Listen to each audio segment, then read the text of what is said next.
রাজ্যের গণ্ডি ছাড়িয়ে আমরা অর্থাৎ টুডে স্টোরি এবার ন্যাশনাল প্ল্যাটফর্মে শুরু হচ্ছে অক্ষয় তৃতীয়া থেকে তারই পথ চলা।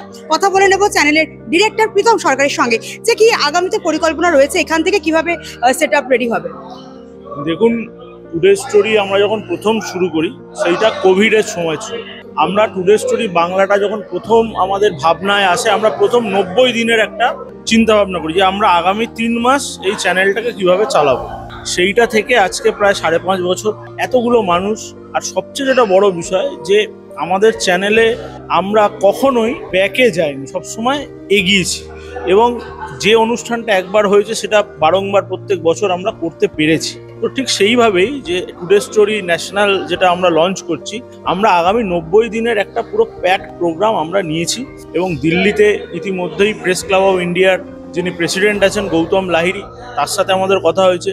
বিশিষ্ট সাংবাদিক চিত্রিতা সান্যাল, তার সাথে কথা হয়েছে। তো স্বাভাবিকভাবে সবাইকে নিয়ে, তাদের সবার সাহায্য সহযোগিতা নিয়ে আমরা অক্ষয় তৃতীয়ার দিন থেকে এটার যে কাজ সেটা শুরু হবে এবং 90 দিনের মধ্যে এটা হিন্দি চ্যানেলে যেরমভাবে সারা ভারতবর্ষের খবর পাওয়া যায়, একদম কাশ্মীর থেকে কন্যাকুমারিকা সব খবর আপনারা পাবেন। আত্মদা সম্পূর্ণ প্রদান অনুষ্ঠান 2025 সম্পন্ন হলো।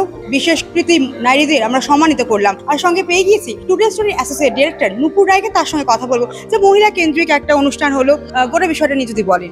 প্রথমেই আজকের অনুষ্ঠানে প্রত্যেককে জানাই অনেক অনেক অভিনন্দন এবং যারা আজ এসছেন আমাদের এই অনুষ্ঠানের সাক্ষী রইলেন তাদেরকেও জানাই অনেক অনেক ধন্যবাদ। এই অনুষ্ঠান যে অ্যাওয়ার্ডটা আমরা এটা দ্বিতীয়বার অনুষ্ঠিত করলাম টুডে স্টোরির তরফ থেকে এবং প্রচুর এমন মানুষকে পাশে আমরা পেয়েছি যে সত্যি মেয়েবেলা থেকে সেই সম্পূর্ণ হয়ে ওঠার সেই জার্নিটা শুধু আমরা নয়, আপনারাও কিন্তু সাক্ষী ছিলেন এত বছর ধরে। তাদেরকে আমরা আজ স্বীকৃতি দিতে পারলাম এবং তাদের এই জার্নিতে আমরাও হয়তো পথ চলার একটু হলে সাক্ষী রইলাম। তবে হ্যাঁ, সম্পূর্ণটাই মেয়েদের নিয়ে, কিন্তু একটি মেয়ে কিন্তু উইদাউট একটি পুরুষ মানুষ ইনকমপ্লিট। তাই সেই সকল পুরুষকেও ধন্যবাদ যারা আমাদের মতো সকলকে, মহিলাদেরকে সম্পূর্ণ হয়ে উঠতে সাহায্য করেছেন।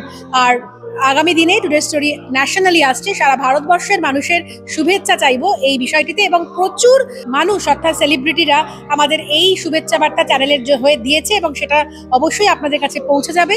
এভাবেই আগামী দিনেও আমাদের পথ চলার সঙ্গী হয়ে আপনারা যেন অবশ্যই থাকেন। অসংখ্য ধন্যবাদ।